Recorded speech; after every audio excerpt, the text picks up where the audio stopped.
আসসালামু আলাইকুম। আমি এই মুহূর্তে বসে আছি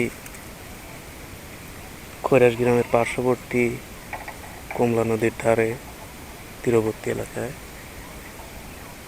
দেখতে পাচ্ছেন পানি বর্ষার শেষে নদীর পানি শুকিয়ে গেছে। কচুরিপানা, এদিকে ঘাস। এর আগেও আমি অনেকগুলো ভিডিও দিয়েছি পেজে, যেগুলোতে কমলা নদীর বর্ণনাগুলো দিয়েছিলাম। চারিদিকে কচুরিপানা দিয়ে ভরপুর, কোথাও যেন কেউ নেই। বর্ষাকালে আবার পরিপূর্ণ পানি দিয়ে ভরে যায় এই নদীটি। আবার বর্ষা মৌসুম শেষে শুকিয়ে যায়, তখন এই কচুরিপানা দিয়ে ভরাট হয়ে যায়। এখানে আবার সামনে বর্ষাকালে পানি আসবে, বৃষ্টি হবে, পানি দিয়ে ভরাট হবে, নতুন মাছের আগমনী বার্তা ঘটবে।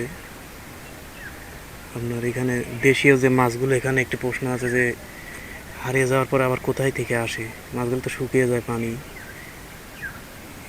তবে এখানে বোঝার বিষয় আছে, সেটি হচ্ছে এই যে দেশীয় মাছগুলো আপনার এই নদীর মধ্যে ওই কাঁকড়ার গাড়ি, তারপর ইডার গাড়ি, উডার গাড়ি, মাটির তলদেশে অবস্থান করে।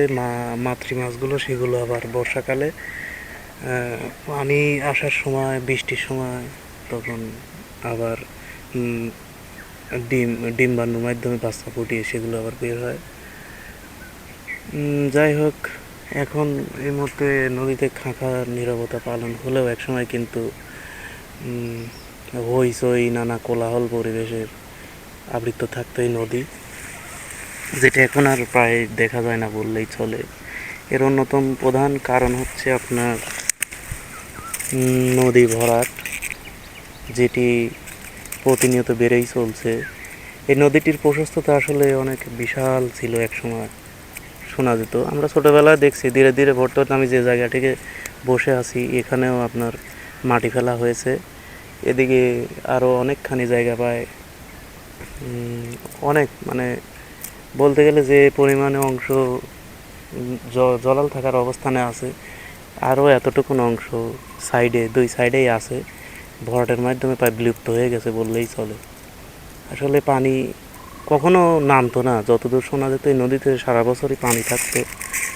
ছেলেরা মেয়েরা কোলাহল পরিবেশের সব সময় আপনার, বিশেষ করে এই চৈত্র মাসের শেষের দিকে পানি থাকতো। সকলে গ্রামের সবাই এসে এখানে গোসল করতো, গরু ধোয়াইতো, কত রকম কী কাজে, চাষাবাদের কাজে এই পানি ব্যবহার হতো।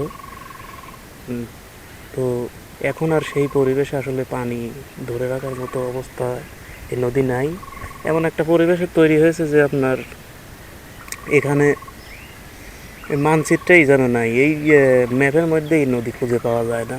এদিকে দুর্গাপুর ওই দিকে গেলে পারে এদিকে ভরাট হয়ে গেছে বললেই ছিল, অথচ এই দিক থেকে আপনার মোলাডুলি দিয়ে ওই ভিতর দিয়ে আপনার পদ্মা নদীর সাথে এই নদীর সম্পৃক্ততা আছে যতদূর জানা যায়। আর এদিকে পদ্মা থেকে ওদিক থেকে আবার যমুনা, এবার সম্পৃক্ততা বঙ্গোপসাগরে চলে গেছে এই নদীর অংশ বিশেষ।